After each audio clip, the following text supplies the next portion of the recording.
Bonjour mes frères et sœurs de l'église de Paris. Quelle joie de vous retrouver. Nous avons passé de bons moments l'année dernière, que ce soit Jésus et la culture, et même votre série sur l'évangile de Luc. J'avais eu le privilège de faire le chapitre 18. Et cette fois-ci, merci pour l'invitation de partager avec vous sur le chapitre 19 des Actes des Apôtres. Et notre frère, lui, a fait un très bon travail avec le chapitre 18, jusqu'à même entrer un peu dans le chapitre 19. Je vais continuer aujourd'hui et nous allons parler de Paul à Éphèse, le séjour que l'apôtre Paul a passé dans la ville d'Éphèse. Au chapitre 18, nous voyons déjà que Paul arrive à Éphèse avec Priscille et Aquile, mais il n'a pas voulu rester longtemps. On a voulu qu'il reste longtemps. Il avait à cœur de monter à Jérusalem pour passer les fêtes juives là-bas. Après, il est descendu à Antioche et finalement, il voyage par les pays de Galate pour revenir finalement à Éphèse où il va s'installer pendant 2 ans et demi. Si on ajoute les 3 mois à la synagogue, plus les 2 ans et plusieurs mois à l'école de Tyrannus, comme nous a enseigné notre frère Louis, on voit qu'il a passé à peu près 3 ans, faisant le plus long séjour que Paul passe dans un même endroit. Deuxième était à Corinthe, où il a passé 18 mois.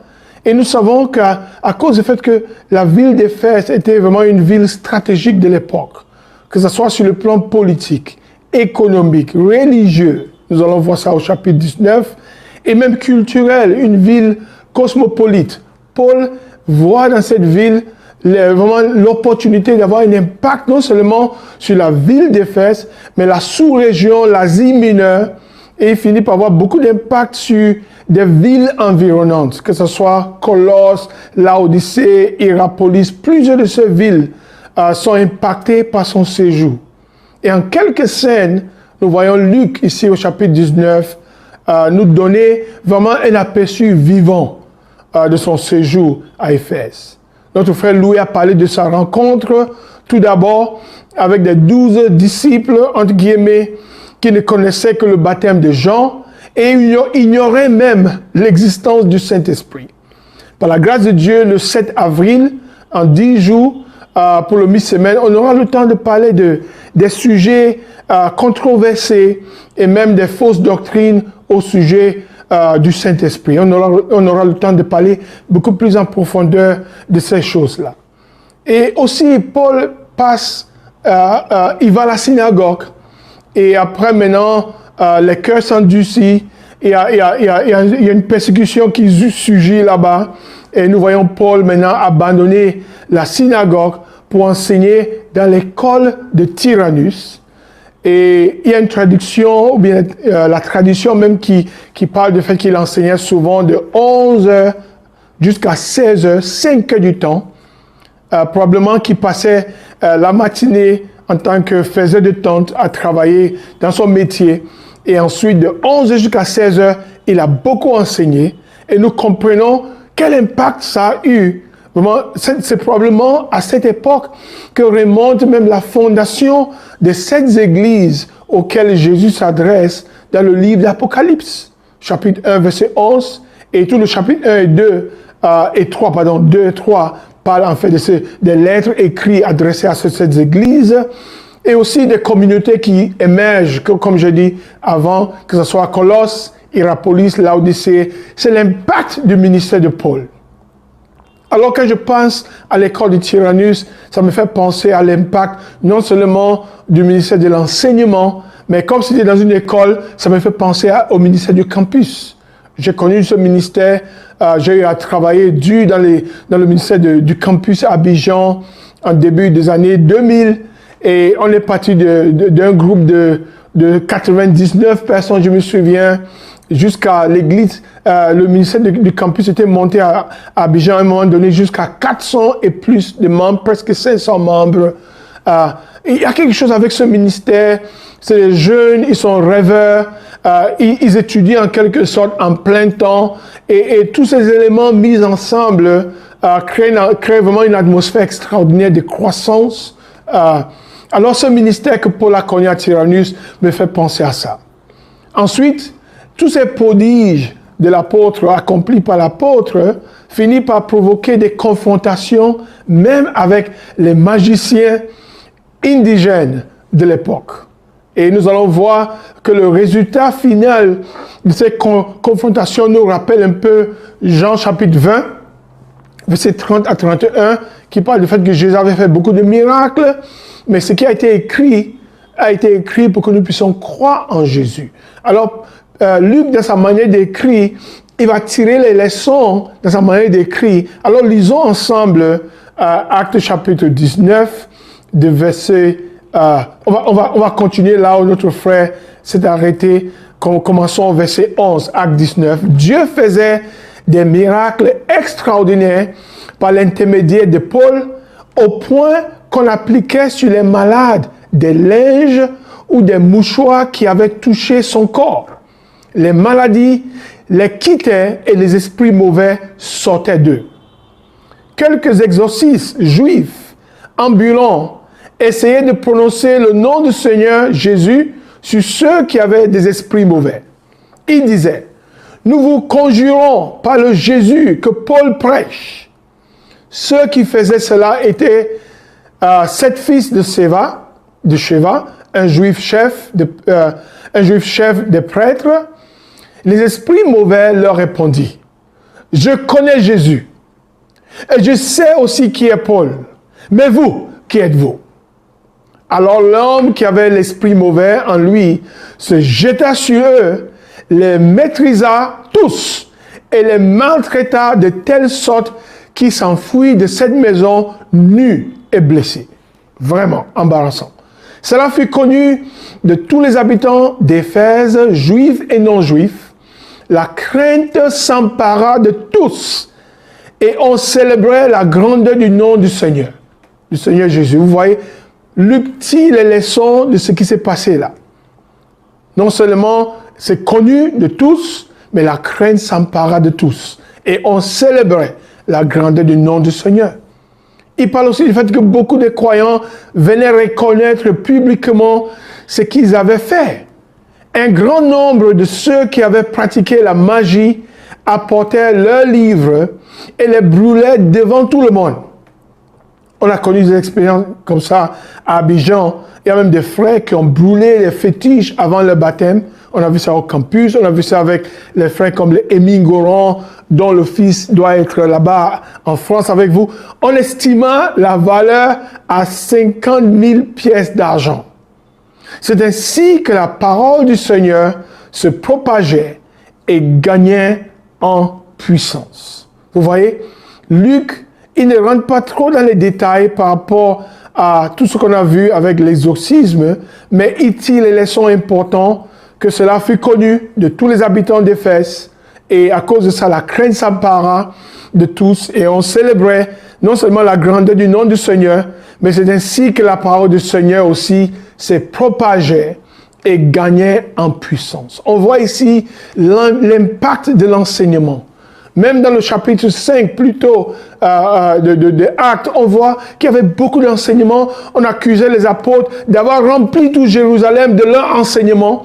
Et on voit l'impact qu'on a quand on enseigne la parole de Dieu, l'enseignement pur et correct de Dieu. Quand on remplit cet enseignement, on remplit le cœur de la parole de Dieu, ça a un impact extraordinaire. Quand la parole du Seigneur est enseignée, il y a des changements qui se produisent à toutes sortes de niveaux. Et j'ai mentionné comment à l'époque, à Abidjan, on brûlait les fétiches avant les baptêmes et tout. Comment les vies sont transformées et ils sont obligés de laisser tomber leurs idoles en quoi ils avaient mis leur confiance pour se tourner vers le Seigneur. Vous voyez, Dieu crée en quelque sorte des opportunités pour que sa parole soit glorifiée. Comme le dit souvent l'apôtre Paul en Thessaloniciens, la lettre aux Thessaloniciens, la parole est glorifiée. Ok? Pour soutenir la parole de Dieu, Dieu permet que des choses extraordinaires arrivent. Ça, c'est un principe qu'on peut tirer ici. Parce que l'acte des apôtres est écrit non seulement c'est pas d'une manière normative, Je ne sais pas si ça se dit en français. Ça veut dire que c'est plutôt des principes qu'on doit tirer de ça pour appliquer à d'autres situations qui nous concernent aujourd'hui. Il ne faut pas prendre les choses exactement telles que c'est dans le livre des Actes et s'attendre à ce que ça soit reproduit exactement comme ça aujourd'hui, mais on peut tirer des principes et appliquer à notre vie d'aujourd'hui. Ok? Je suis en train d'étudier dernièrement, depuis le début de l'année, le caractère de Jésus à travers un livre que j'avais étudié il y a plusieurs années, un livre sur le caractère de Jésus.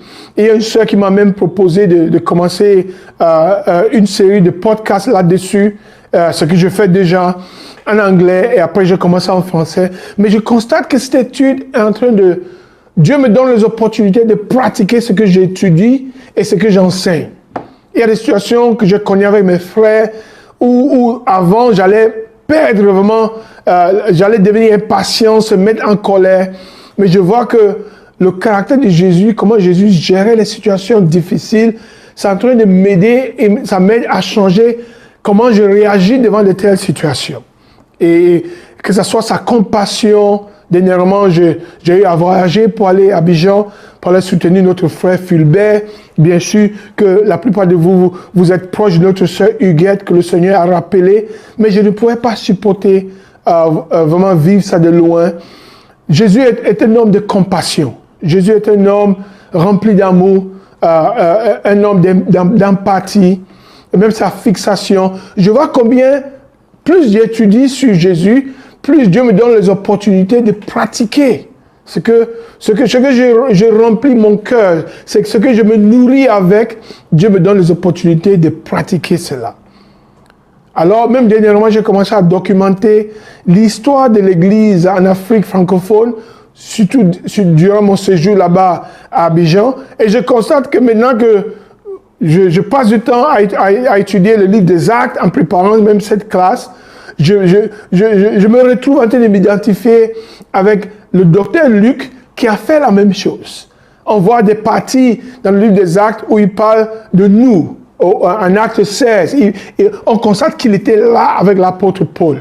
Okay? Et moi, en prenant les vidéos, en faisant des interviews à Abidjan, il y avait des parties où je parlais un peu de moi-même parce que j'ai vécu 10 années de cette histoire de l'église à Abidjan et 13 années de l'histoire de l'église en Afrique francophone directement avant de déménager pour le Nigeria. Et même étant ici, je fais toujours partie de l'histoire de l'église en Afrique francophone, même de loin et de près par des visites. Alors frères et sœurs, c'est pour dire que Dieu nous donne souvent les opportunités de pratiquer ce que nous sommes en train d'étudier, ce que nous sommes en train d'enseigner. Plus on étudie la parole, plus on enseigne la parole, plus Dieu nous donne les opportunités de faire en sorte que la parole soit soutenue, que la parole soit vivante. On continue toujours en Acte 19, verset 21, je vais lire verset 21 à 22 ici. Après ces événements, Paul forma le projet d'aller à Jérusalem en traversant la Macédoine et l'Achaïe. Ça, c'est vers Corinthe là-bas. Quand j'y serai allé, disait-il, il faudra aussi que je me rende à Rome. Il envoya en Macédoine 2 de ses aides, Timothée et Eraste. On a connu l'histoire d'Eraste quand on avait visité Corinthe. Et resta lui-même encore quelque temps en Asie. Ici, ce qui me marque dans ce passage, c'est quelque chose que je n'ai jamais remarqué vraiment avant, mais pendant que je me préparais pour cette classe, c'est sauté à l'œil, quoi. C'est sorti un peu comme ça. Il parle du fait que Paul forma le projet d'aller à Jérusalem. Et ici, ça parle de l'importance de certaines décisions qu'on peut prendre dans notre vie, des projets qu'on peut former. Pour moi, dernièrement, aller à Abidjan et même profiter pour aller à Accra, pour aller soutenir un frère qui a fait 8 semaines à l'hôpital, celui qui dirige l'église à Accra, Francis Dassé, qui fut le dirigeant principal de l'église d'Abidjan. Je suis allé à Accra pour le visiter. C'était un projet que j'ai formé comme ça du coup. Mais parfois, il y a des projets comme ça qu'on forme. Et Dieu utilise ce genre de projet parfois pour glorifier son nom. C'était mon expérience avec le voyage que j'ai fait, que ce soit sur Abidjan ou bien que ce soit sur Accra. Alors Paul forme ce projet et il dit même, quand j'y serai allé, il faudra aussi que je me rende à Rome. Et quand vous étudiez sa lettre aux Romains, vous allez voir que c'est quelque chose qu'il avait vraiment sur le cœur depuis longtemps, de visiter les frères et sœurs à Rome. Et ensuite, il envoie ses aides pour aller à Timothée et Eraste, pour le dévancer en quelque sorte. Alors, on voit que certaines personnes même, certains théologiens considèrent cette décision que Paul avait prise, ce projet qu'il avait formé, comme un tournant important dans sa carrière, dans la carrière de Paul. La conception lucide d'un plan de grande envergure, dit un de ces théologiens. C'est comme ça qu'il décrit cela. Alors, frères et sœurs, il y a certaines choses qui ne vont jamais se réaliser sans qu'on planifie, sans qu'on forme des projets. On peut former des projets qui sont en accord avec la volonté de Dieu. Déjà, en Actes chapitre 1, on voit que l'Esprit révèle au verset 8 qui seront ses témoins non seulement à Jérusalem, en Judée, en Samarie et jusqu'aux extrémités. Et les extrémités pour Paul, c'est par exemple aller à Rome, aller jusqu'en Espagne même, aller dans les territoires où on n'a jamais annoncé l'évangile. Alors frères et sœurs, on peut aussi former des projets qui sont en accord avec la volonté de Dieu et Dieu va les bénir.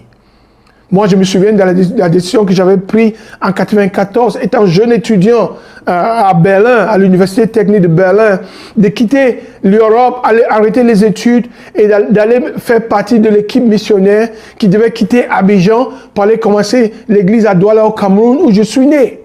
Ça, c'était un projet que j'avais formé et ça fait 27 ans aujourd'hui que j'avais pris cette décision. Ou bien la décision, après avoir fait 13 ans de vie de ministère en plein temps à Abidjan, au Cameroun et tout, la décision de retourner à l'école et de finir vraiment une licence à l'école, ce qui m'a permis aujourd'hui d'être en train de faire un master en théologie. Si je n'avais pas fini cette licence, après 13 ans de ministère, travaillant pour l'Église, je n'aurais pas l'opportunité aujourd'hui d'être en train d'étudier la théologie au niveau de masters. C'était un projet que j'avais formé dans mon cœur. J'ai même quitté Abidjan, arrêté de travailler pour l'Église pour pouvoir retourner à l'école. Malheureusement, à l'époque, je voulais faire les deux. On ne m'a pas permis. J'ai dit, OK, j'arrête de travailler pour le staff et je retourne à l'école. Et grâce à cette décision, aujourd'hui, je fais des études en théologie qui m'aident à mieux comprendre la parole de Dieu et à mieux l'enseigner aussi. La décision que j'ai prise en 2010 de déménager pour venir à Lagos et de connaître le ministère du côté anglophone de l'Afrique. Et aujourd'hui, ça fait que je peux servir des deux côtés, côté anglophone, francophone. C'était aussi un projet que j'avais formé. C'était principalement parce que je venais me marier, j'avais trouvé l'amour de ma vie ici. Et je venais pour ça, mais Dieu utilise ce projet, Dieu utilise ça pour glorifier son nom de plusieurs manières. Et j'ai mentionné tout dernièrement le projet d'aller soutenir Fulbert et l'église d'Abidjan avec le départ de notre sœur Huguette. Si vous avez le temps, il y a un message que j'ai fait à Abidjan sur les trois attitudes à adopter face au deuil. Si vous avez le temps, peut-être que notre frère, notre ancien Yannick va vous partager le lien pour écouter ce message. Mais Dieu travaille avec des projets comme ça que nous formons. Pour terminer, vers la fin du chapitre 19, nous allons voir aussi maintenant qu'il y a vraiment une meute qui se lève dans la ville, à partir du verset 23 jusqu'à 40.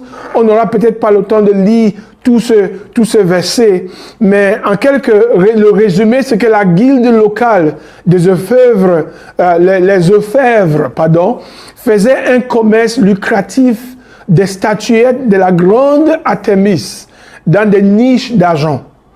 Et voyant leur métier compromis, et par quoi? Par les multiples conversions au christianisme à cause du message de Paul et déguisant leur crainte sous un souci apparent de l'honneur de la déesse de la ville, la déesse Diane, les artisans convoquaient une réunion de protestation.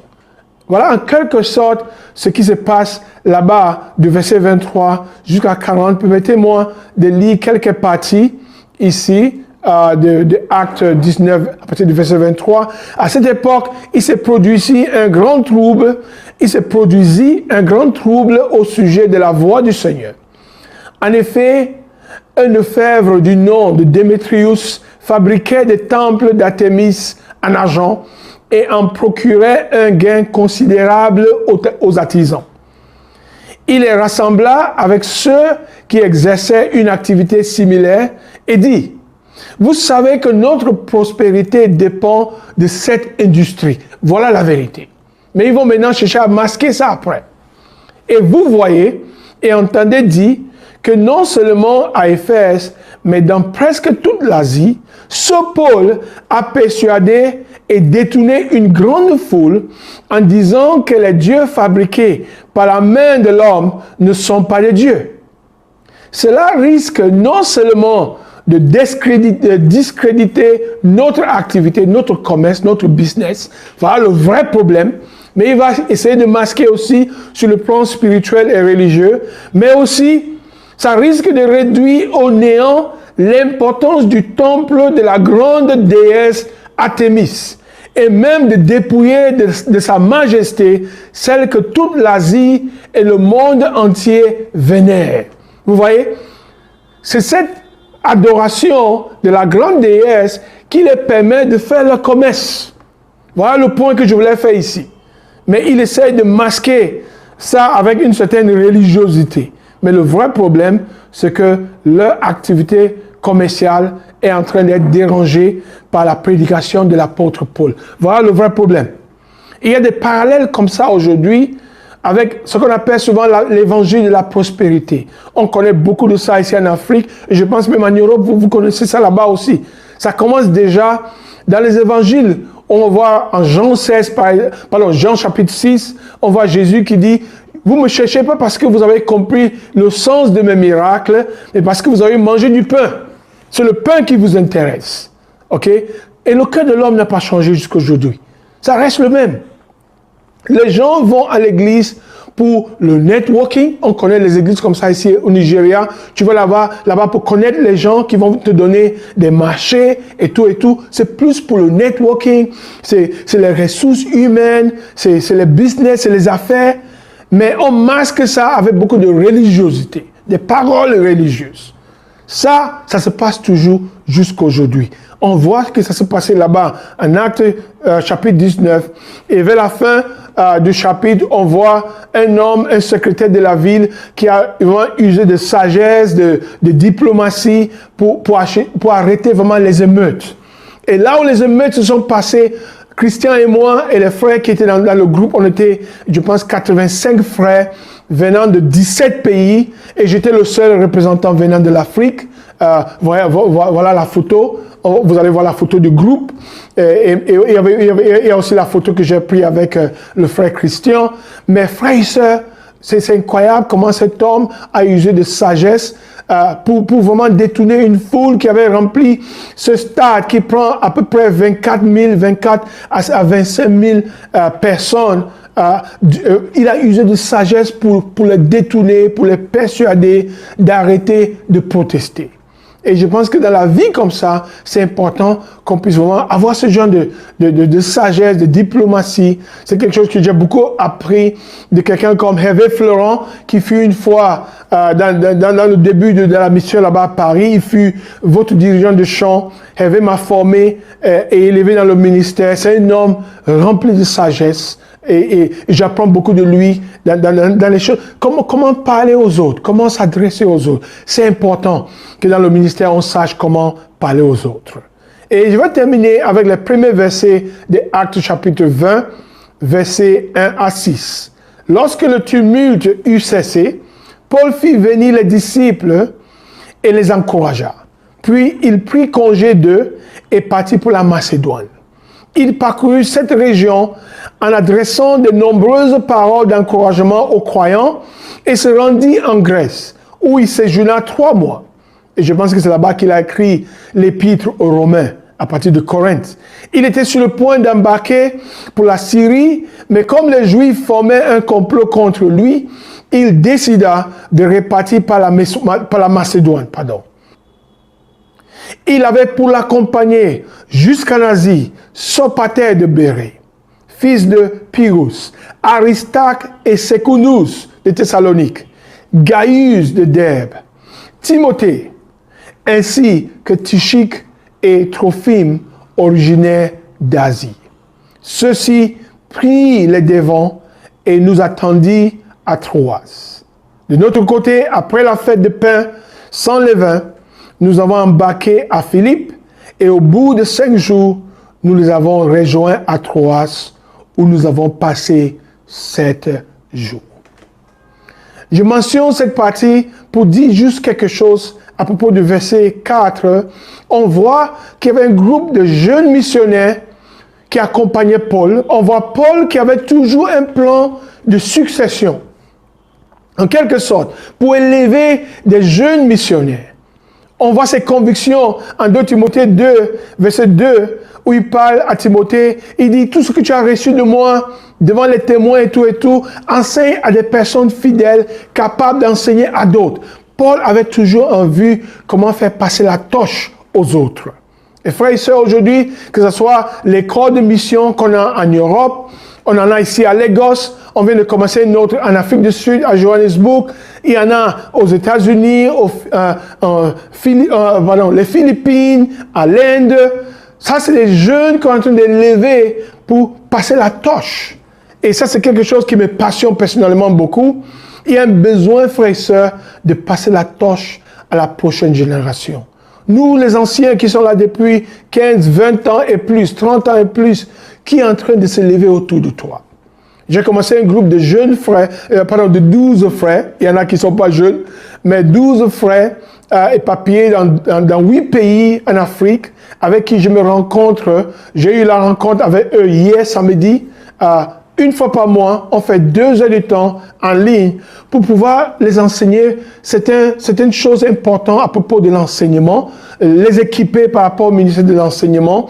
Ce sont des professionnels, mais ils sont souvent vraiment des grands soutiens pour leurs différents ministères. Frères et sœurs, ce que Dieu t'a donné comme talent, comme don, il faut élever d'autres personnes. Il faut que l'Église continue d'avancer. Et vous faites un travail extraordinaire là-bas déjà à Paris, en France, avec les jeunes, en Europe en général. Il y a plusieurs jeunes qui sont en train de se lever. Regarde Louis qui a fait le message le dimanche dernier sur Acte 18 jusqu'à Acte 19, verset 10. Ça, c'est un travail extraordinaire. C'est un encouragement, frères et sœurs, de continuer cela. Alors, nous voyons que l'impact que Paul a eu, comme j'ai dit au départ, en Éphèse, a eu vraiment des répercussions partout en Asie mineure. Ça allait très très loin. Les gens comme les Epaphras qui sont allés commencer l'église à Colosse. Frères et sœurs, de nos jours, l'église de Paris est comme l'église d'Éphèse de l'époque.